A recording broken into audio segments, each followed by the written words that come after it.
C'est parti pour aller explorer le massif du Sancy. J'ai 3 jours de marche pour aller jusqu'à son sommet. Là je suis prêt. Derrière moi, mon matériel qui est prêt également. Une seule chose assez incertaine malheureusement, c'est la météo, mais j'y peux rien.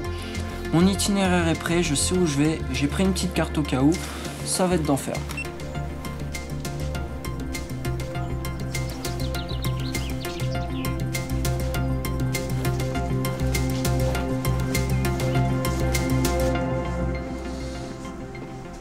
Je déménage bientôt à Johannesburg pour mes études scientifiques. Et je ne peux absolument pas partir sans faire une dernière fois l'ascension du Sancy, pour lui dire au revoir.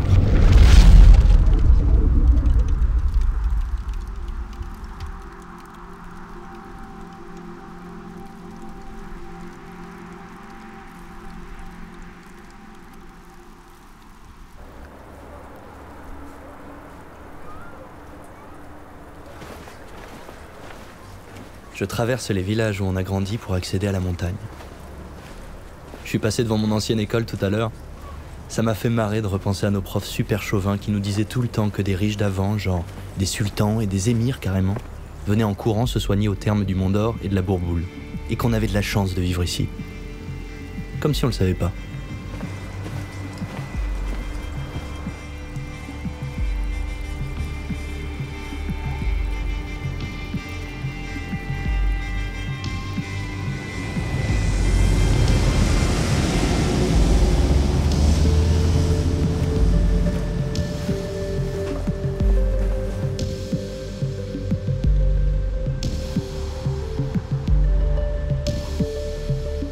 Il y avait aussi le cours annuel sur les 5 grandes églises romanes d'Auvergne.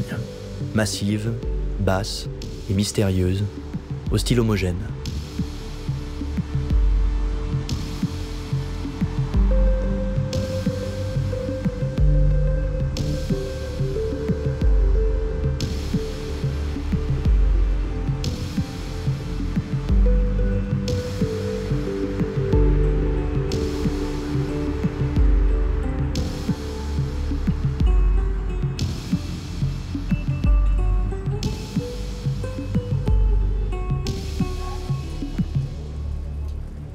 Moi, j'étais beaucoup plus intéressé par les sessions snow avec mes amis. On passait des jours et des nuits à inventer des techniques de fou pour impressionner les filles. Mais bon, la motivation principale, c'était quand même de laisser exprimer notre créativité. On essayait des trucs parfois pas top d'ailleurs, mais ça nous faisait marrer.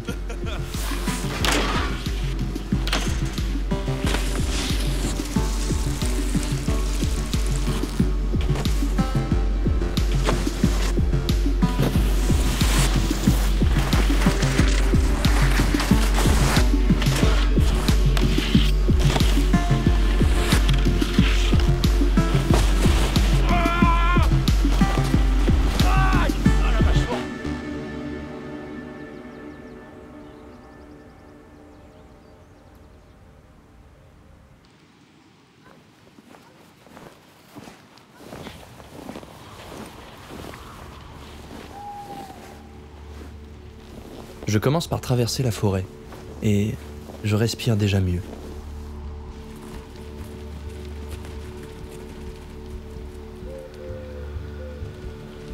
Je suis accompagné par des chevreuils et des mouflons qui fuient la neige. Comme quoi, on n'aime pas tous les mêmes choses.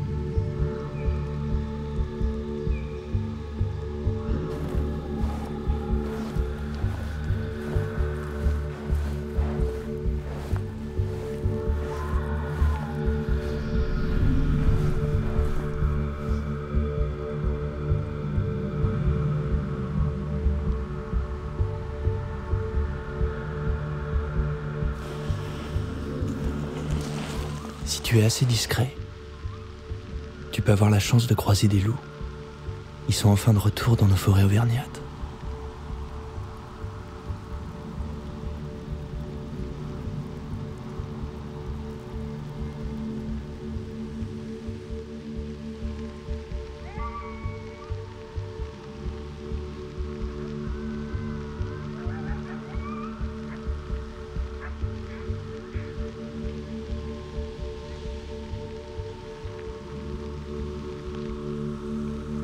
Et peut-être que tu verras plus rare encore.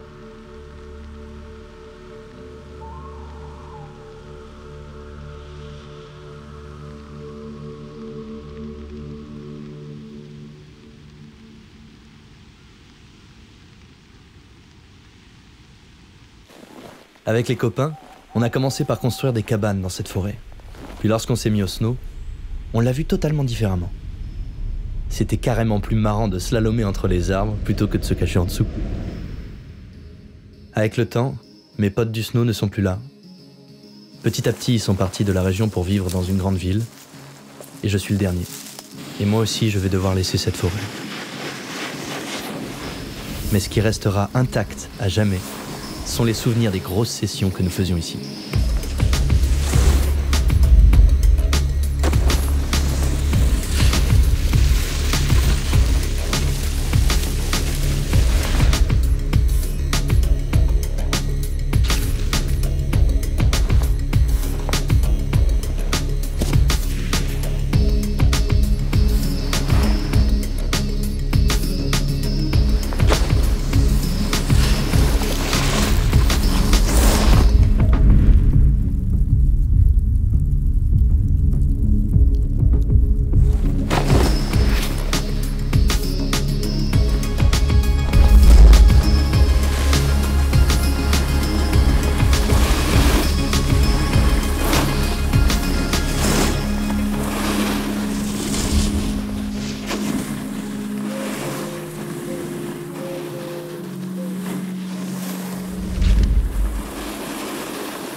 Ici, tu as de grandes chances de terminer ta balade en tombant sur un lac. Je te présente le lac Pavin.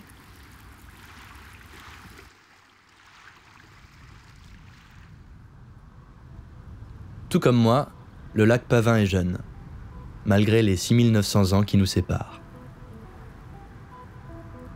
Je me sens tout petit au-dessus des 92 mètres de profondeur du lac. Les 30 mètres les plus profonds cachent une vie microbienne encore inconnue. En gros, ce lac a l'air calme, mais c'est complètement faux. S'il y avait une secousse sismique, ça pourrait déclencher une éruption de gaz volcanique qui entraînerait des coulées de boue dévastatrices. Tu sais, c'est déjà arrivé au Moyen-Âge, et ça peut encore arriver car on dit que ce volcan est toujours actif. Donc, je ne vais peut-être pas trop traîner.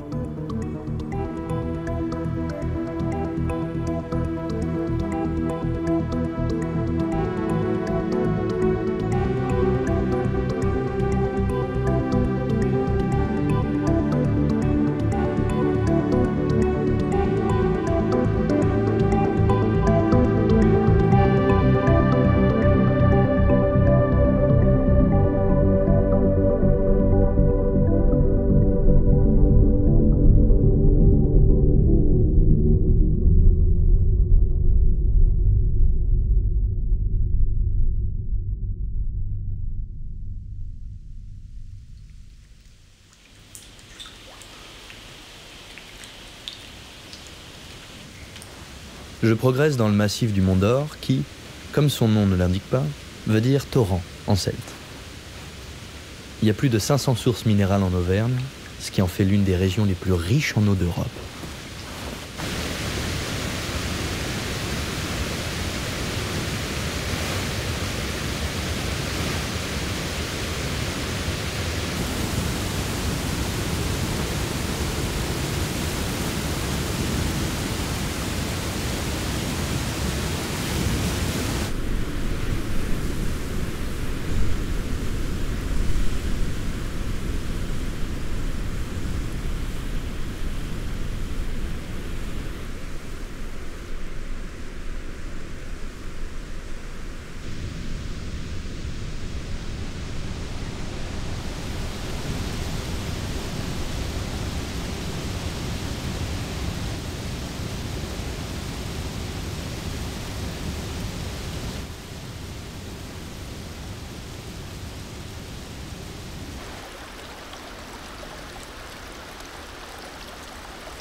Je pensais ne trouver que de la neige à boire, et je suis trop content parce que je suis tombé sur une source d'eau gazeuse. Elle pétille car la température élevée du sous-sol fait remonter l'eau à la surface, où elle se charge de gaz carbonique.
Si tu vas à Chaudzeg, à 100 km d'ici, tu trouveras une source à 82 degrés. Si le sous-sol auvergnat est aussi chaud, c'est soit parce que la dernière éruption volcanique n'est pas encore refroidie, soit parce que la suivante approche. J'ai plus qu'à espérer qu'elle n'arrive pas pile pendant mon bas.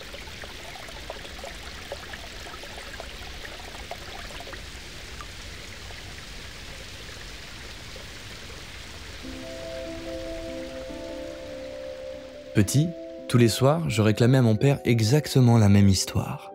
Elle commençait comme ça. Dans la nuit des temps, notre planète était un minuscule tas de poussière en vadrouille dans le cosmos. La Terre n'était qu'un chaos de feu, avant d'accueillir un immense trésor, l'eau, et avec elle, le miracle de la vie. Il faut remercier la composition de base de notre planète bleue, mais aussi les météorites et les comètes qui ont amené l'eau jusqu'à nous.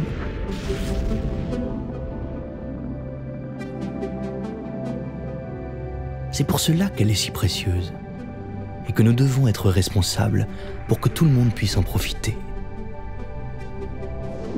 Tu imagines comme l'eau est une grande voyageuse? Tu bois la même eau que les dinosaures il y a des millions d'années? Elle compose plus de la moitié de ton corps et recouvre les 3/4 de la planète. Et même, plus incroyable encore, il y a en toi un peu de planète, de dinosaures, de montagnes et de tout ce qui vit parce que nous sommes tous composés d'atomes.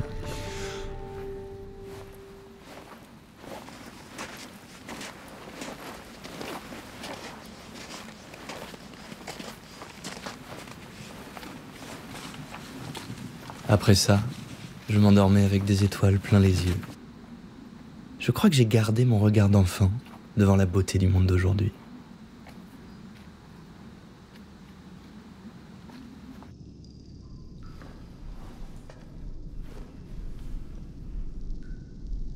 J'arrive enfin dans une des grottes creusées par les Romains, avec toute une journée dans les jambes. Malgré tout, je ne suis pas à plaindre à côté d'eux, parce qu'ils taillaient la pierre ici pour la porter tout en haut du puits de Dôme, étant donné que la pierre est trop fragile là-haut.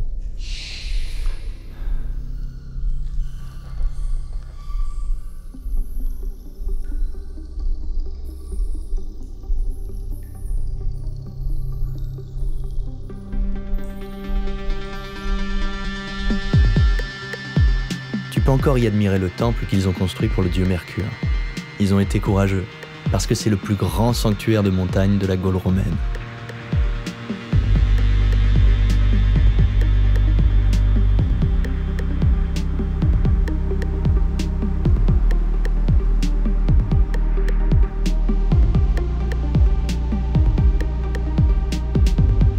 Les volcans ont façonné ce territoire.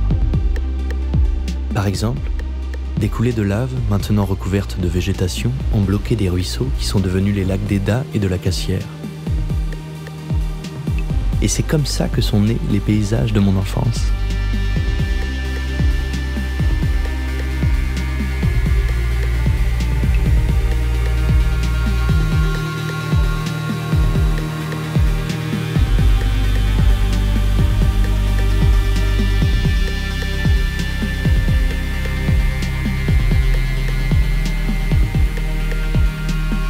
Bien avant les Romains, il y a 100 000 ans, les Alpes sont nées de gros mouvements de plaques tectoniques. Du magma est remonté par les fractures de ces plaques, et c'est comme ça que les 80 volcans de la chaîne des Puys sont apparus.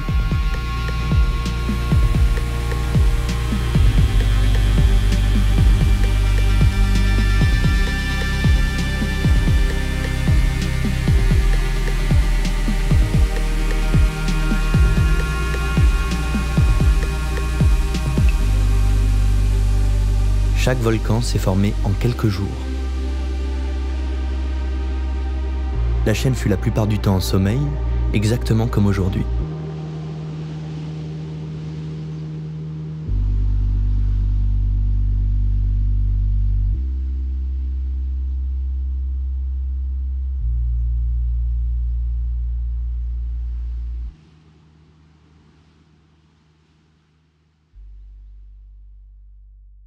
Voilà, je me suis trouvé une petite grotte pour passer la nuit. Voilà. Parce que demain je vais me lever tôt, histoire de profiter au maximum de ma journée. Et puis là, je vais aller faire du feu et puis manger un petit coup. Voilà.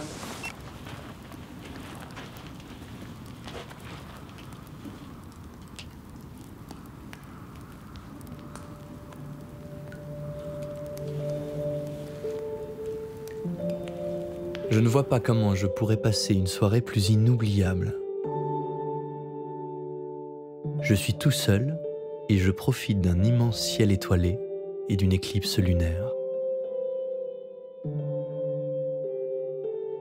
Tu n'imagines pas à quel point ce genre de ciel va me manquer quand je vivrai dans la pollution de la ville.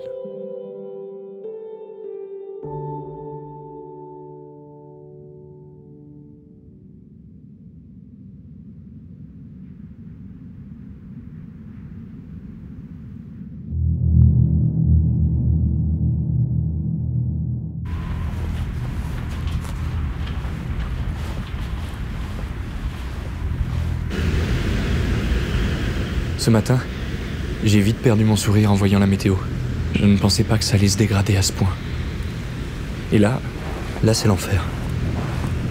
Les massifs auvergnats sont les premières montagnes que croisent les vents violents depuis l'Atlantique. Et c'est exactement ceux-là qui sont en train de me frapper en plein visage. Aujourd'hui, il y a des rafales qui soufflent jusqu'à 200 km/h. J'ai de plus en plus de mal à avancer.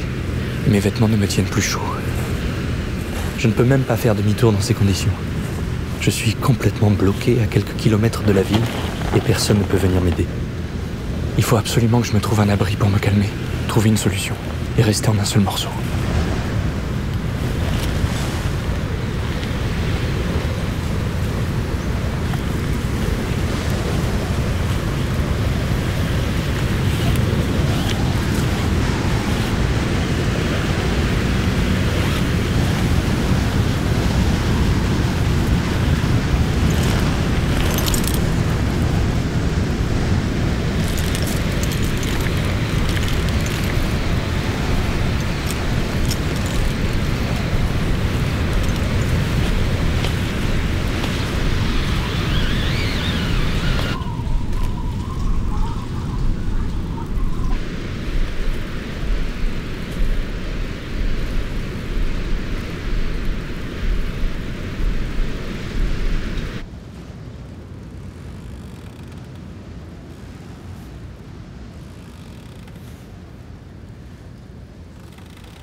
Je suis tellement soulagé, j'ai réussi à atteindre le creux de Soucy.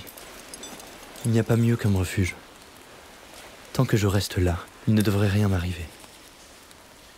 Enfin, si la tempête ne s'éternise pas.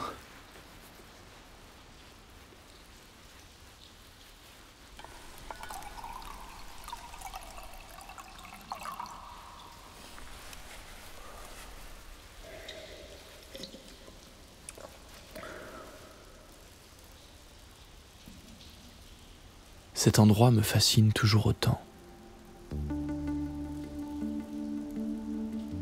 Il y a un lac souterrain de 45 mètres de profondeur et c'est typiquement le genre de gouffre où tu ne pouvais pas t'abriter il y a un siècle à cause du gaz carbonique qui remontait du sol.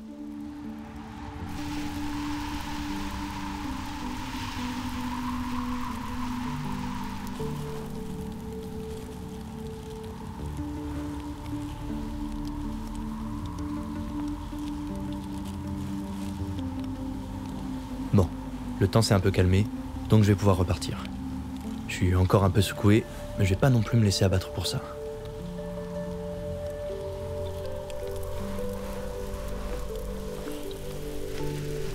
À quelques kilomètres de là, par contre, c'est pas la même histoire.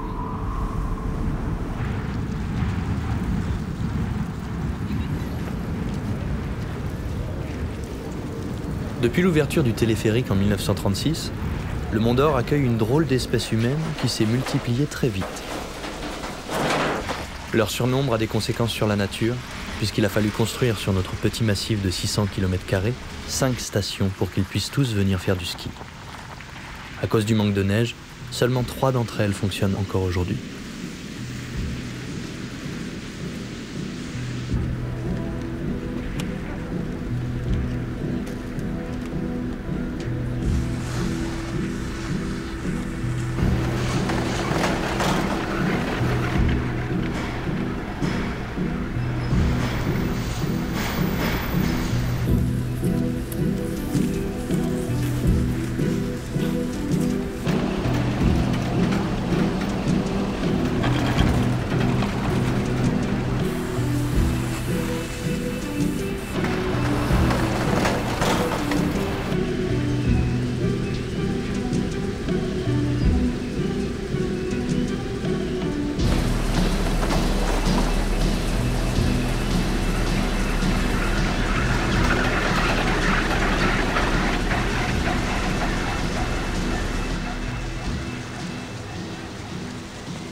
Avec mes potes, on prenait un malin plaisir à slalomer entre les touristes dociles qui restent gentiment sur les pistes.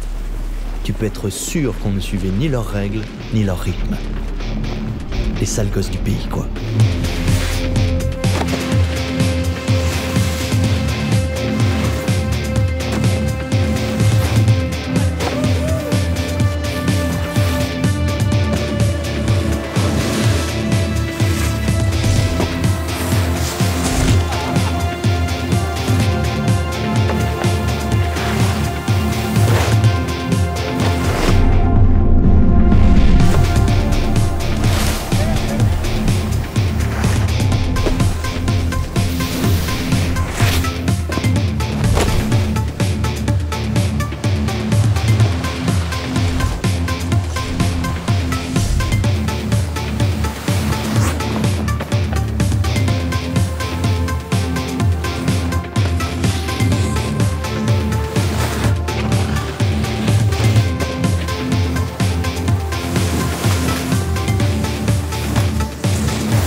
Ces bons souvenirs me donnent du courage pour continuer à monter vers des zones où la neige est plus conséquente.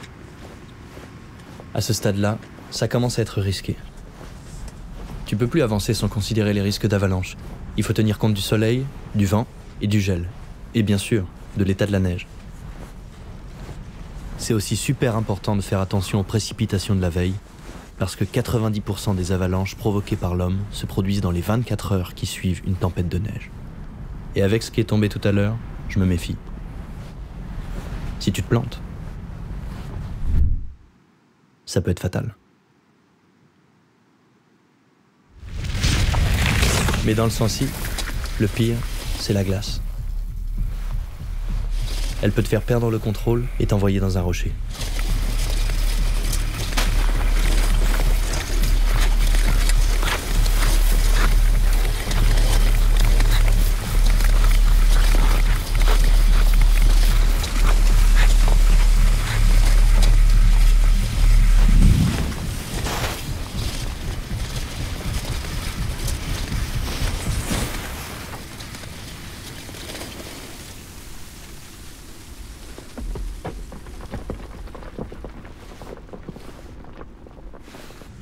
J'ai une petite pensée pour mes parents qui ne sont jamais complètement rassurés quand je suis si haut.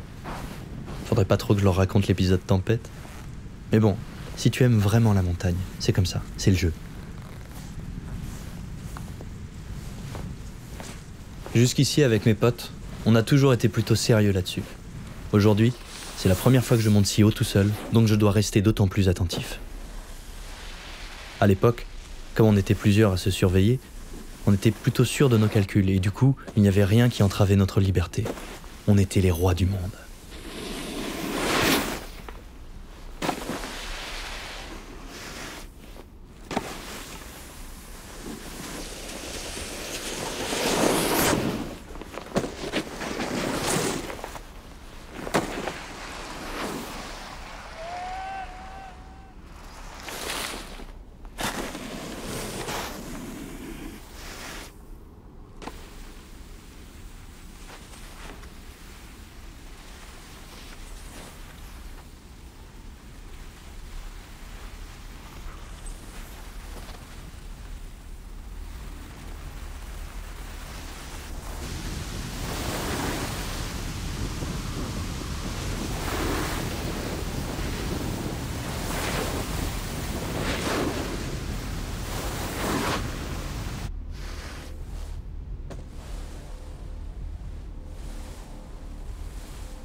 Je crois que mon meilleur souvenir de snow, c'est ma descente du couloir Colangette, dans le Val d'Enfer.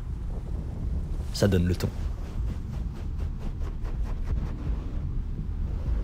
C'est l'un des couloirs les plus pentus et techniques du massif. Il est mythique. J'avais bien calculé les risques d'avalanche, mais même comme ça, je faisais pas le malin. Parce qu'une seule erreur, et il n'y aurait plus eu de Rémi.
Aujourd'hui, j'ai eu la chance de croiser des chamois.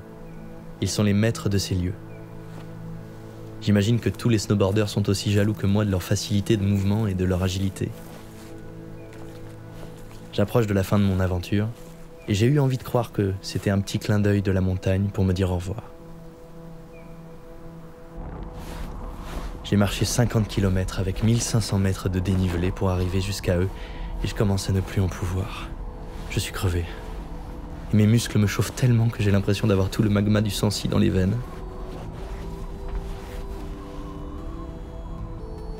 Avant, j'avais honte de sortir devant mes potes le mot de mes parents qui glissait toujours dans mon sac avec une petite douceur. Mais à ce moment précis, ces quelques phrases et cette pâte de fruits me boostent comme jamais.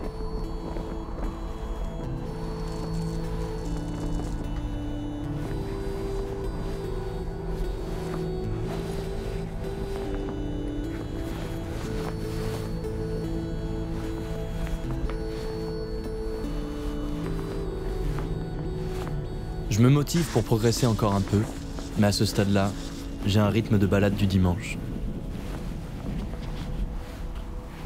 Je remonte des filons de lave qui sont devenus solides en refroidissant. Par contre, autour d'eux, les cendres sont plus érodables.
Tu sais, je construis mon abri pour cette nuit-là, et je ne peux pas m'empêcher de me dire qu'il est presque aussi vulnérable que la Terre, notre maison à tous.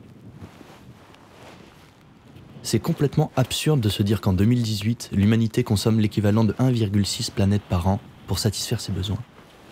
En plus, ces 25 dernières années, la population humaine a augmenté de 35%. Bref, on consomme de plus en plus et on prend de plus en plus de place. Et pendant ce temps-là, la nature perd du terrain. Plus de 1 milliard de kilomètres carrés de forêt ont disparu, en plus des 60% des animaux vertébrés depuis 1975. Là, je campe dessous le sommet du Sancy. Il fait nuit et je ferai l'ascension demain matin. Je pense que ce sera super chouette et ça me fera une troisième top journée dans le Sancy, ouais. Voilà.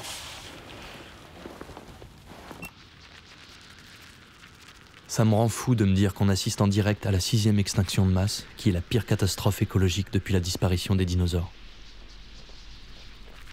En 2017, 15 000 scientifiques du monde entier ont lancé un appel historique pour trouver des solutions pour nous sauver, nous. Parce que quoi qu'il arrive, la Terre nous survivra.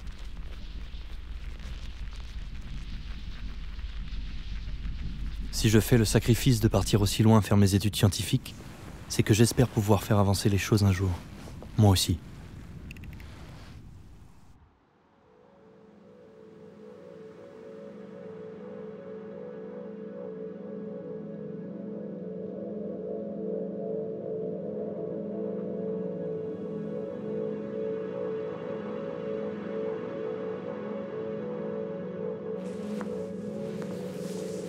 Ce matin, je me promets d'être pour toujours de ceux qui protègent la Terre.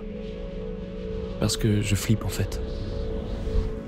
Parce que je ne sais pas à quoi il ressemblera, mon volcan, quand je reviendrai.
C'est bizarre.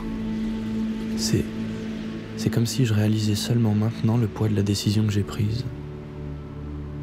Je respire à fond, une dernière fois, pour emmener quelques atomes du Sancy avec moi. Et maintenant c'est fini. Je pars.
Je laisse le sommet sans me retourner, et je sens un truc qui explose en moi, et qui fait écho aux éruptions qui ont fait naître le stratovolcan du Mont d'Or il y a 4 millions d'années.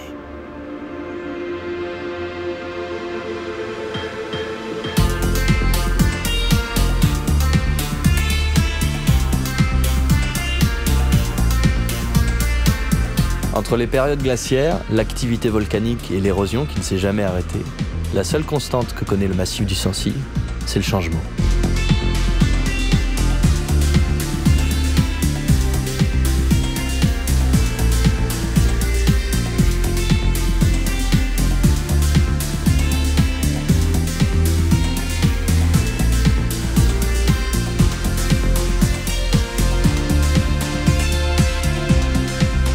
C'est drôle, mais à chaque fois que je repense à cette dernière ascension, qui commence à dater déjà, je ne peux pas m'empêcher de revoir ma mère en train de me répéter le dicton familial « Tu n'hérites pas de la terre de tes parents, tu l'empruntes à tes enfants ».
Ça fait des années que je lui raconte mon ascension du Sancy, alors forcément, elle a toujours rêvé du jour où elle aussi, elle partirait à l'aventure.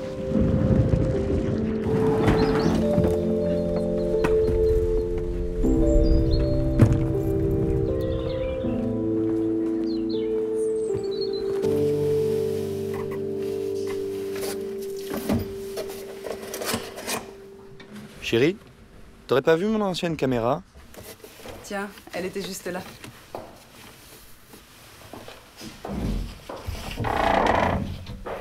Ça va, ma chérie? T'as besoin d'aide? Non, t'inquiète, maman, je suis prête.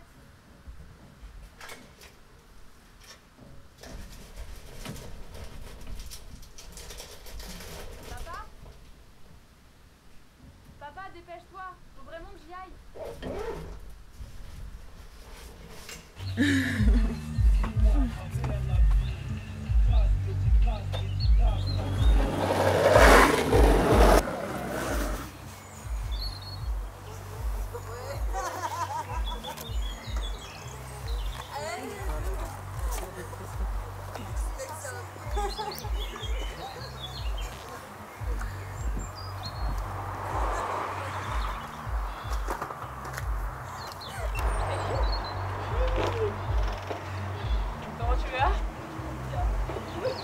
Faites attention sur la route. Amusez-vous bien, surtout.